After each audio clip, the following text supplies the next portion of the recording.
During our annual family holiday, we went shopping, and on our way, my 5-year-old daughter was hit by a car as my niece played a dirty prank by pushing her. All of them abandoned her. I started screaming at the driver and was looking for support, and that's when my family just left, pretending not to know us. My sister smirkingly said, "We don't have time to deal with that drama." I shouted, "Mom, come back." She came back and dragged me by her hair and said, "Here, do what you want." She then called a taxi nearby and told him, "Take them to the cheapest ward, and if she dies, less money wasted." They all left laughing while my daughter lay there bleeding. Then I started planning what they'd never forget. I never thought I'd become the kind of person who methodically dismantles someone's entire existence. Before that December afternoon, I believed family meant something sacred, an unbreakable bond forged through blood and shared memories. My name is Rebecca, and this is how I learned that family can be your greatest enemy, and how I made them pay for what they did to my daughter. The Matthews family reunion happened every year during the week between Christmas and New Year's. 3 generations would gather at my mother Patricia's sprawling estate in Connecticut, a tradition she'd insisted upon since my father died 15 years ago. She ran these gatherings like a military operation, complete with scheduled activities, assigned meal preparations, and her infamous family meetings where she'd publicly critique everyone's life choices over champagne. I'd learned to endure these reunions for one reason: my daughter Emma loved seeing her cousins. At 5 years old, she had this infectious enthusiasm that made everything magical. She'd spend weeks beforehand making construction paper decorations and practicing songs to perform for the family. My heart would break a little each time, knowing how dismissive they'd be, but I couldn't bear to crush her excitement. My sister Vanessa had always been Mother's favorite. She'd married a plastic surgeon named Derek, lived in a McMansion in Greenwich, and had 3 children who attended the same prestigious private school Vanessa and I had gone to. Her eldest daughter Madison was 12, and she'd inherited every ounce of Vanessa's cruelty without any of the polished veneer that came with age. The hierarchy in our family was clear. Mother sat at the top, dispensing judgment and controlling purse strings. Vanessa occupied the favored position of the successful daughter who'd married well. My younger brother Travis fell somewhere in the middle, useful because he managed Mother's real estate investments. Then there was me, the divorced single mother who'd chosen teaching over law school, living in a modest apartment in Stamford instead of the affluent neighborhood Mother had picked out for me. My ex-husband Nathan had left when Emma was 2. He decided fatherhood didn't align with his goals of becoming a successful entrepreneur, which apparently required sleeping with his 23-year-old marketing assistant. The divorce had been ugly, and he'd moved to California shortly after, sending perfunctory child support checks but otherwise pretending Emma didn't exist. Mother had never let me forget this failure, bringing it up at every opportunity as evidence of my poor judgment. The reunion started on December 26th. Emma and I arrived at the estate around noon, her little hands clutching a bag of presents she'd wrapped herself, the paper uneven and held together with far too much tape. She'd insisted on wrapping gifts for everyone, spending her own allowance on small tokens. I tried to manage her expectations, reminding her that not everyone might have something for her, but she just smiled and said, "That's okay, Mommy. I like giving presents." The first 2 days followed the usual pattern. Mother held court in the formal living room, discussing her latest charity board drama and the renovations she was planning for her summer house in Martha's Vineyard. Vanessa performed her role as the perfect daughter, agreeing with every opinion Mother expressed while somehow making it seem like her own idea. Travis and his wife Kelly mostly stayed quiet, having learned that survival meant becoming invisible during these gatherings. Madison and her brothers, 10-year-old Blake and 8-year-old Connor, tolerated Emma's presence with barely concealed disdain. I'd catch Madison rolling her eyes whenever Emma tried to join their games, or deliberately excluding her from activities. Emma would retreat to my side, confused about why her cousins didn't want to play, and I'd make excuses about them being older and having different interests. On the 3rd day, Mother announced we'd all go shopping in downtown Westport. She framed it as a family bonding activity, but really it was an opportunity for her to show off her brood to the other wealthy matrons who frequented the upscale boutiques. We caravanned in 3 vehicles, Mother and Vanessa in Mother's Mercedes, Travis and Kelly in their Lexus SUV with the boys, and me in my 10-year-old Honda Civic with Emma and Madison, who'd been assigned to ride with us as punishment for some minor infraction I hadn't witnessed. Madison sulked in the backseat, furiously texting on her phone while Emma tried repeatedly to engage her in conversation. The 12-year-old's responses ranged from monosyllabic to outright rude. I considered saying something but knew it would only make things worse. Any criticism of Vanessa's children was treated as a personal attack, while Mother felt entitled to dissect every parenting choice I made. We parked in the municipal lot on Main Street, the kind of charming downtown area that had been carefully cultivated to attract wealthy shoppers. Brick storefronts with green awnings lined both sides of the street, displaying jewelry, designer clothing, and artisanal home goods. The December air was sharp and cold, and I bundled Emma into her purple winter coat, making sure her hat covered her ears. Mother led our group like a general commanding troops, moving from store to store with purpose. She'd try on clothes she had no intention of buying, asking for opinions she didn't want while sales associates hovered nervously. Vanessa played her part perfectly, offering compliments and suggestions, somehow making even shopping seem like a competitive sport she was winning. Emma held my hand, occasionally pressing her nose against store windows to look at displays. She was being remarkably patient, never complaining about the boring adult stores or asking for things she knew we couldn't afford. At one point, we passed a toy store and her eyes lit up at a display of stuffed animals, but she didn't ask to go inside. My heart squeezed painfully at her learned restraint, this understanding that wanting things would disappoint me. After 2 hours, Mother decided we should break for lunch at an expensive French bistro she favored. As we left the last boutique, a high-end children's clothing store where Vanessa had bought outfits for Madison that cost more than my monthly grocery budget, Emma asked if she could use the bathroom. "We're going to lunch now," Mother said sharply. "You should have thought of that earlier." "She's 5, Mom," I said quietly. "She can't always anticipate these things." "Perhaps if you taught her better control, this wouldn't be an issue," Vanessa interjected, that smug tone she used whenever she could position herself as the superior parent. "Madison never had these problems." I bit back my response, knowing any argument would be twisted into evidence of my defensiveness and poor parenting. Instead, I told Emma we'd find a bathroom at the restaurant, which was just 2 blocks away. She nodded solemnly, and we began walking as a group toward the bistro. The sidewalk was crowded with post-holiday shoppers, forcing us to walk in a loose cluster rather than our previous formation. Emma stayed close to my side, but Madison had moved ahead, walking with her brothers and casting occasional glances back at us. The street was busy with traffic, cars moving slowly but steadily through the downtown area. What happened next would replay in my mind thousands of times, each detail preserved with crystalline clarity. We'd reached a crosswalk, waiting for the light to change. Emma stood slightly ahead of me, at the edge of the curb, watching the signal for the walking symbol she'd learned meant it was safe to cross. Madison was positioned to Emma's right, Blake and Connor a few feet behind her. I saw Madison glance around, checking to see where the adults were. Mother and Vanessa had stopped to look at a window display half a block back. Travis and Kelly were helping Connor tie his shoe.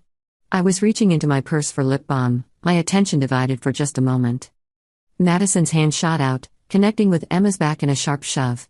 Emma stumbled forward, her small body propelled off the curb directly into the path of an approaching car.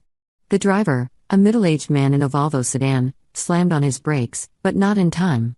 The sickening thud of impact echoed through the street, followed immediately by Emma's scream.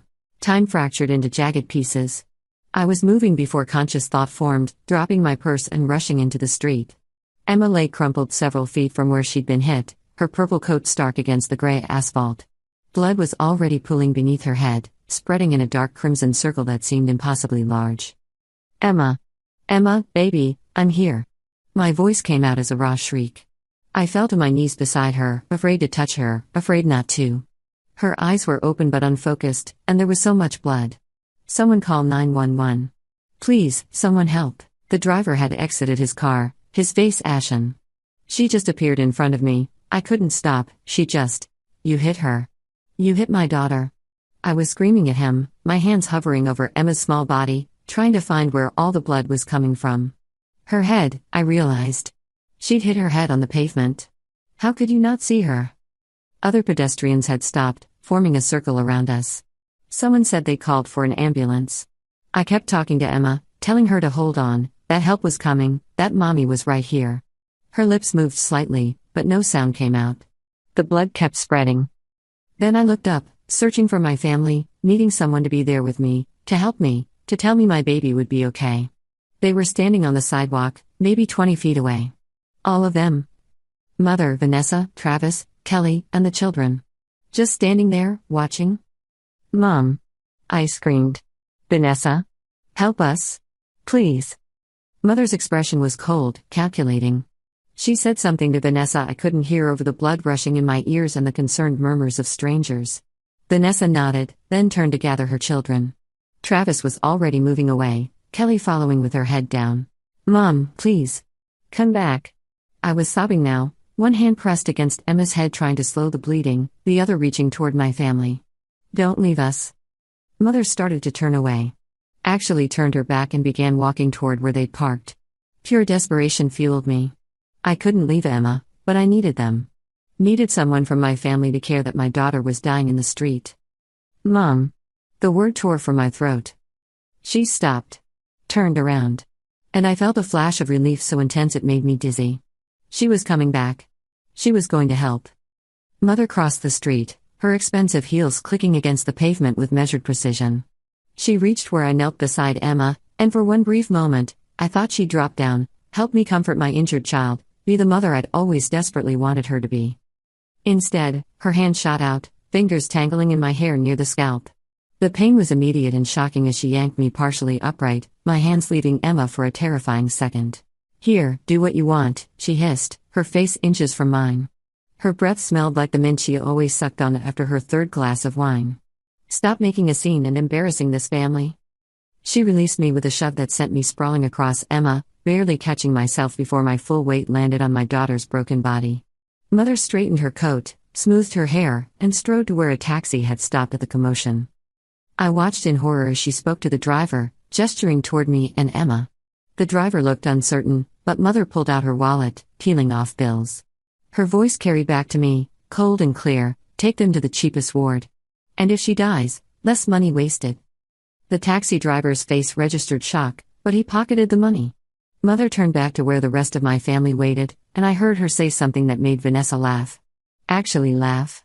The sound of it cut through everything else, this bright, amused giggle as my daughter bled out on the pavement. They walked away.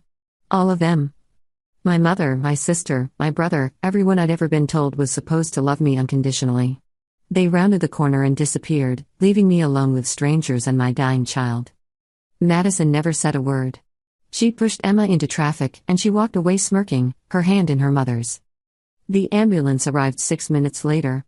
The longest 6 minutes of my life, holding Emma's hand and whispering to her to stay with me, to keep fighting. The paramedics moved with practiced efficiency, stabilizing her neck, getting her onto a backboard, starting in 4. One of them asked if anyone was coming with us. "It's just us," I said, my voice hollow. "Just me and her."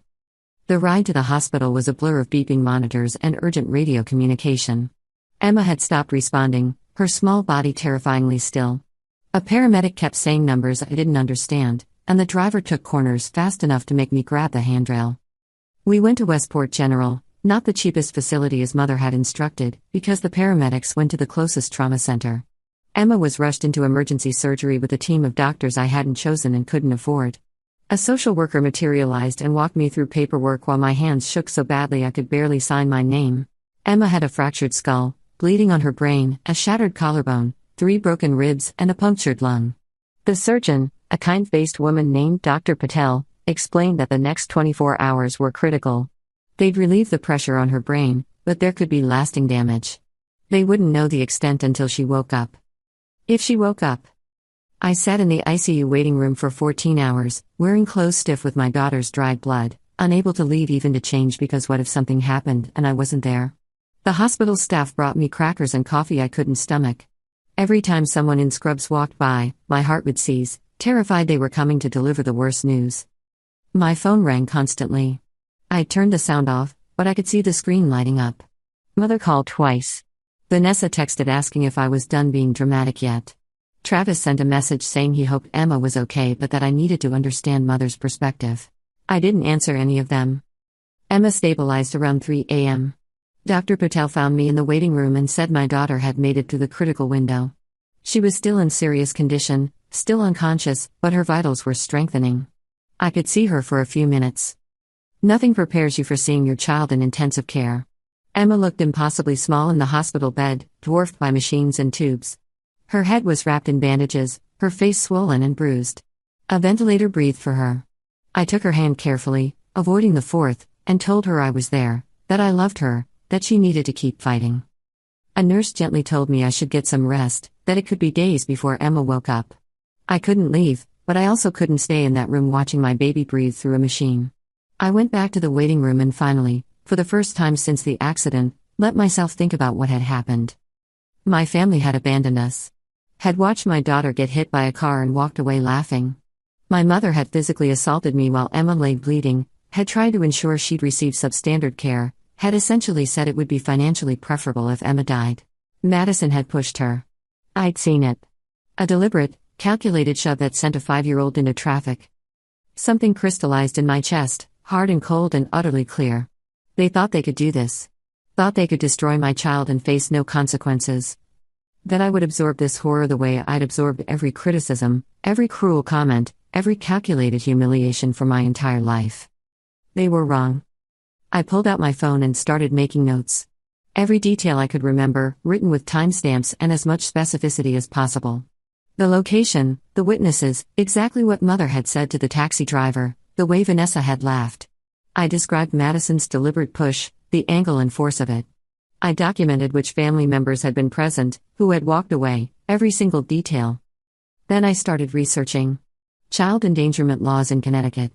Civil liability for injuries caused by minors. Medical malpractice and patient abandonment. Grandparent visitation rights and how to terminate them. Everything I could find at 4 a.m. on my phone while sitting in a hospital waiting room. A plan began forming, intricate and methodical. It would take time. It would require patience and precision. But I would make them pay for what they'd done. Every single one of them. Emma woke up 4 days later. The moment her eyes opened and focused on me, I started crying so hard a nurse came running.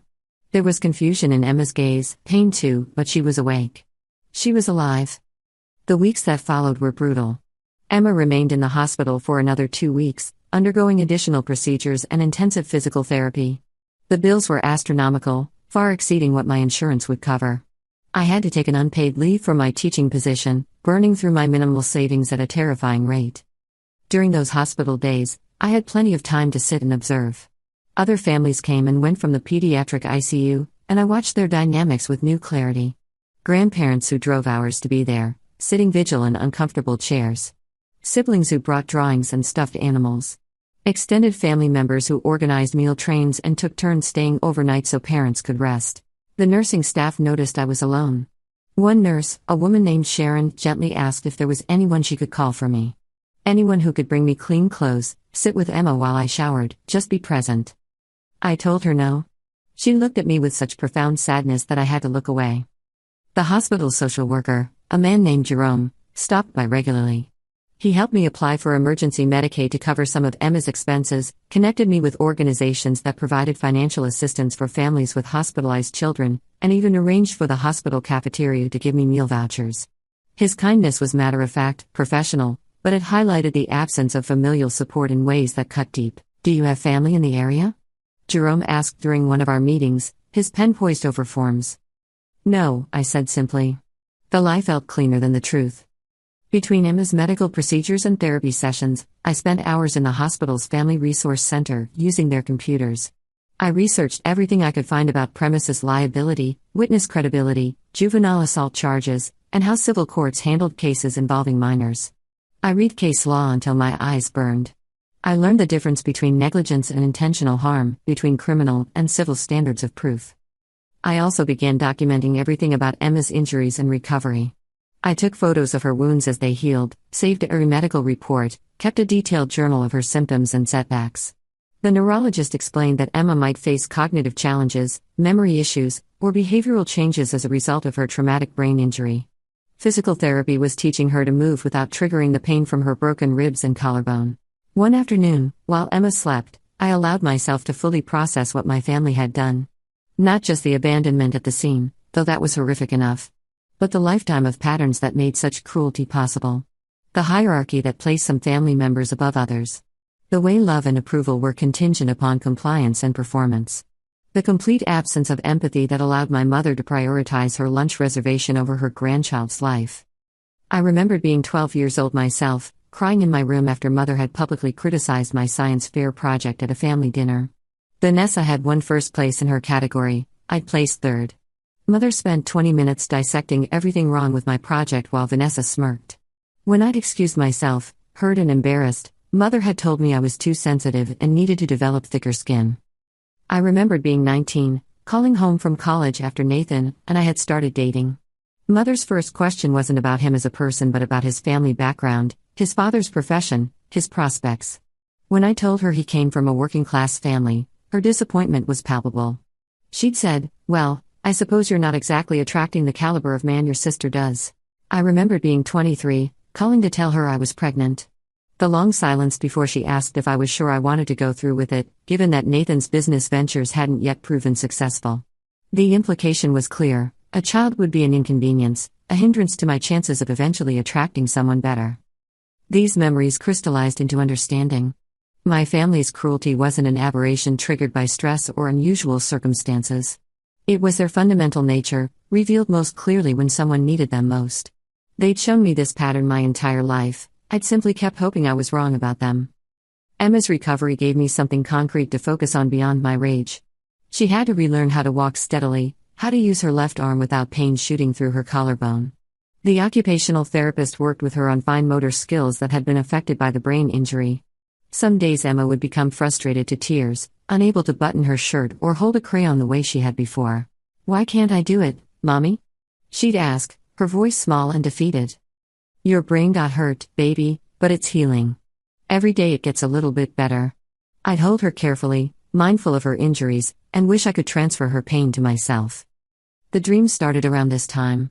Nightmares where I watched the accident on repeat but couldn't move, couldn't scream, couldn't reach Emma in time. I'd wake up gasping, immediately checking my phone for calls from the hospital even though Emma was right there in the room with me. A hospital psychiatrist gently suggested I might benefit from therapy myself, processing my own trauma from the incident. I couldn't afford therapy. I could barely afford Emma's co-pays. What I could afford was channeling every ounce of pain, rage, and determination into ensuring accountability. The criminal justice system would handle Madison. The civil courts would handle the financial consequences. But I needed to do more. I needed to make sure my family understood they'd lost something irretrievable, not because I was vindictive, but because their actions demanded permanent consequences. My family called occasionally during this time, performative check-ins that were really about managing their image. Mother called once to ask when Emma would be recovered enough for me to return her Christmas gifts, as she'd bought expensive items she wanted returned if we weren't going to use them. Vanessa texted updates about her children's activities, never once asking about Emma's condition. Travis sent money once, $200 with a note saying he hoped it helped. I answered politely when they contacted me. Brief, factual responses about Emma's condition. Never emotional, never accusatory. Just calm, measured updates. This confused them, I could tell. They'd expected either continued hysteria or, more likely, for me to grovel and apologize for my behavior, to beg my way back into their good graces. I did neither. Emma came home in mid-January. She was still recovering, still having nightmares and flinching at sudden movements. Physical therapy continued 3 times a week. She'd lost the bright enthusiasm that had defined her, becoming quieter, more hesitant. It broke my heart in new ways every single day. But she was alive, and I was going to make sure the people who tried to destroy her faced consequences. My first move was filing a police report. I went to the Westport Police Department with my detailed notes, explaining exactly what had happened. The officer who took my statement was sympathetic but realistic. Madison was 12, a minor. Unless there were witnesses who could corroborate that the push was deliberate rather than accidental, prosecution would be difficult. So I found witnesses. It took 3 weeks of canvassing downtown Westport, putting up flyers, checking with businesses for security camera footage. I found 2 people who'd seen what happened and were willing to provide statements. A woman who'd been leaving a coffee shop saw Madison look around before pushing Emma. A man walking his dog had seen the deliberate nature of the shove. Neither knew my family, so they had no reason to lie. One store had exterior camera footage. The angle wasn't perfect, but it showed Madison's movement, the way she'd positioned herself next to Emma and extended her arms in a pushing motion. The footage was grainy but discernible. I brought all of this back to the police. They were more interested now. Assault charges were filed against Madison, which given her age would be handled in juvenile court. But the wheels were now in motion. My second move was more calculated. I hired a lawyer, spending money I absolutely didn't have on a family law attorney named Margaret Chen who had a reputation for being ruthless. I explained everything to her, the incident, my family's abandonment, my mother's statement to the taxi driver, all of it. Margaret listened carefully, taking notes. When I finished, she looked at me and said, "You want to go scorched earth? I want them to understand actions have consequences." Then we file a civil suit. Personal injury, emotional distress, child endangerment. We name Madison's parents as defendants since she's a minor. We include witness statements about your mother's behavior, particularly her statement about choosing inferior medical care and preferring death to medical expenses. We document everything. I signed the retainer agreement that afternoon. The lawsuit hit my family like a bomb. I had the papers served at Mother's house during her weekly Sunday brunch, when I knew everyone would be gathered. The process server reported that my mother had gone pale, then red, then started screaming about family loyalty and betrayal. Vanessa called me within an hour, her voice shrill with fury. "How dare you? How dare you drag us into court over an accident? Madison didn't mean it." "She pushed Emma into traffic," I said calmly. "I have witnesses and video evidence. Your daughter deliberately injured mine, and you all walked away laughing. That's not what happened. You're twisting everything because you're bitter and jealous and..." I hung up. Mother called next, her tone cold and threatening. "If you continue with this lawsuit, you'll be disowned completely. Removed from the will, excluded from all family events, cut off entirely." "I've been functionally cut off my entire life, Mother. You just never made it official. I gave you everything. Paid for your education, helped with your apartment when that useless husband left. You watched my daughter bleed in the street and called it a waste of money if she died." Silence. "Then, you misunderstood. Multiple witnesses heard you. It's in their statements." She hung up without another word. The lawsuit forced discovery, which was exactly what I wanted. Vanessa and Derek's finances became subject to scrutiny. Mother's estate planning had to be disclosed. Text messages and emails were subpoenaed. Everything was laid bare. And that's when I discovered just how much damage I could really do. Vanessa's perfect life was more facade than substance. Derek's plastic surgery practice was leveraged to the hilt, and they were drowning in debt from maintaining appearances. The private school tuition, the luxury cars, the McMansion, all financed precariously. A significant civil judgment would likely force them into bankruptcy. Mother's will left everything to Vanessa and Travis in a 70-30 split. I'd known I was largely excluded, but seeing it documented was clarifying. She'd given me a nominal $5,000, enough to prevent me from challenging the will but small enough to underscore my worthlessness in her eyes. But discovery also revealed something else. Mother had set up education trusts for all her grandchildren years ago. Including Emma. $50,000 in a trust meant to pay for college, which Mother controlled as trustee. She'd never mentioned it, and I'd never known it existed. Margaret filed motions to have the trust turned over to me as Emma's legal guardian, citing Mother's statement about preferring Emma's death to medical expenses as evidence she couldn't be trusted to act in Emma's interest. We argued that someone who viewed a child's medical needs as wasteful spending had no business controlling funds meant for that child's benefit. The judge agreed. The trust was transferred to my control. Mother was apoplectic. That $50,000 represented a loss of control more than money. She called me, her voice trembling with rage, and said things I'd never heard her say before. Vicious, cruel things about my worth, my character, my failures. I listened without responding until she ran out of steam.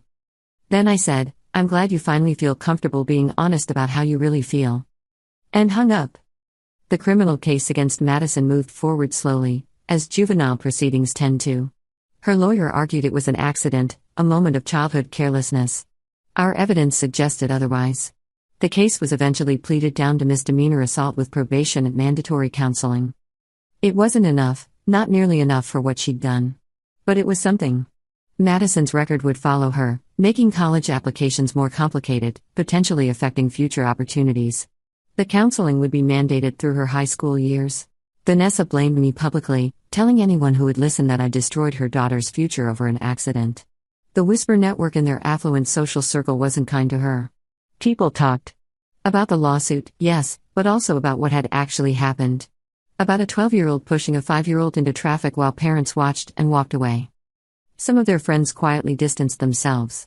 Party invitations dried up. Madison's behavior came under scrutiny at school. Other parents didn't want their children around her. The civil suit went to mediation. Vanessa and Derek's lawyer made a settlement offer that was insulting, barely covering Emma's current medical bills and nothing for future care or emotional damages. Margaret advised me we could get significantly more at trial, but it would take years and cost more in legal fees. I countered with a number that would financially devastate them but not quite force bankruptcy. We settled for an amount in between, enough to cover all of Emma's medical expenses, set up a fund for future care and therapy, and leave something for her college fund beyond the trust. It would require Vanessa and Derek to sell their house and drastically downsize their lifestyle. The day the settlement was finalized, I felt no triumph, just grim satisfaction. Emma's future was more secure. The people who'd hurt her had faced consequences. It wasn't enough, nothing would ever be enough, but it was something. My relationship with my family was, obviously, over.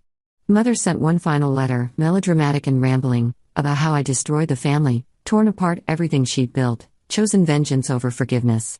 She compared me to biblical villains and Shakespearean tragedies.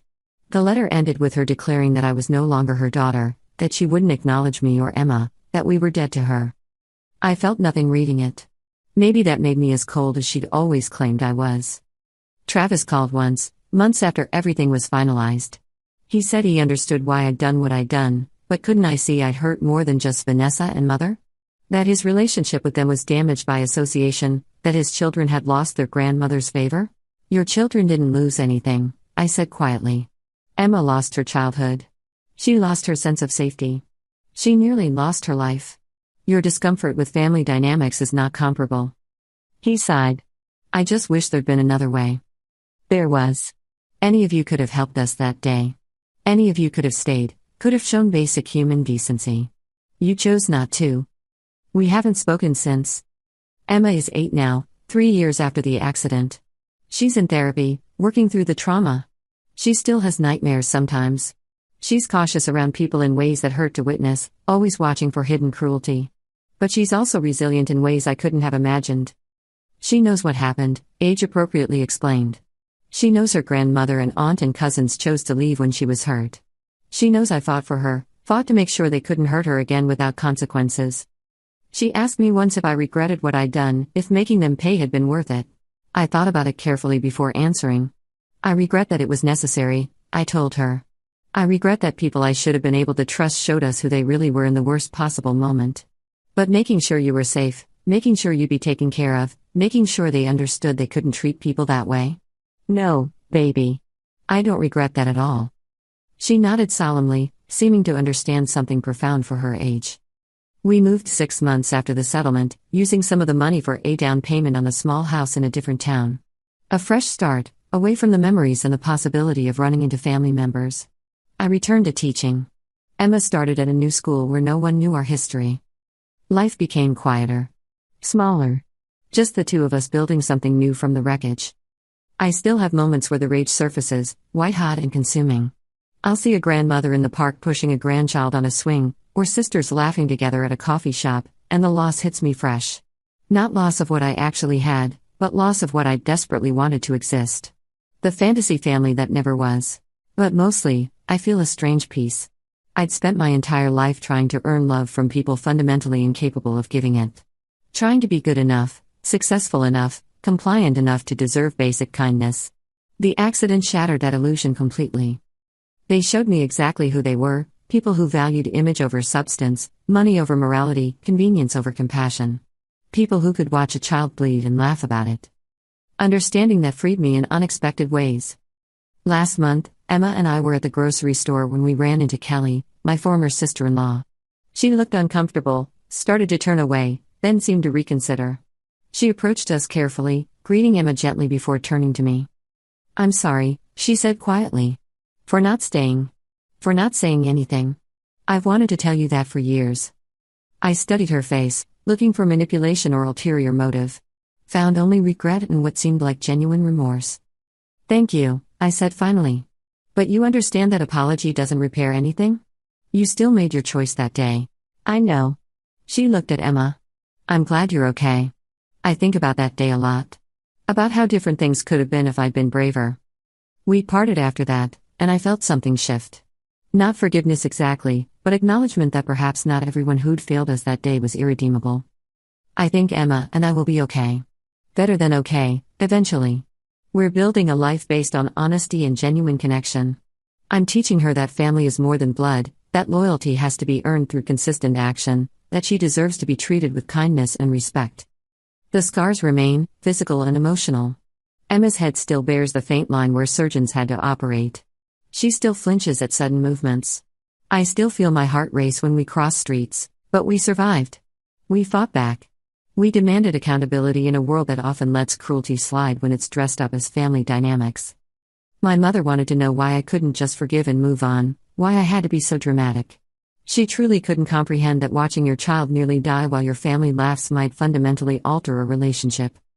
I realized she'd never understand, because understanding would require acknowledging her own capacity for cruelty.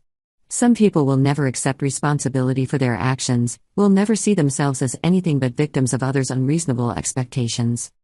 I've made peace with that. I'm not the same person I was before that December afternoon. That Rebecca would have eventually gone back, would have absorbed the blame, would have convinced herself it wasn't that bad, that family was worth preserving at any cost. This Rebecca knows better. Knows that some relationships are toxic beyond repair. Knows that protecting your child sometimes means burning bridges. Knows that revenge isn't always about destruction, sometimes it's about demanding justice when everyone else insists you should accept injustice quietly. They thought I'd crumble. Thought I'd come crawling back eventually, desperate for scraps of approval.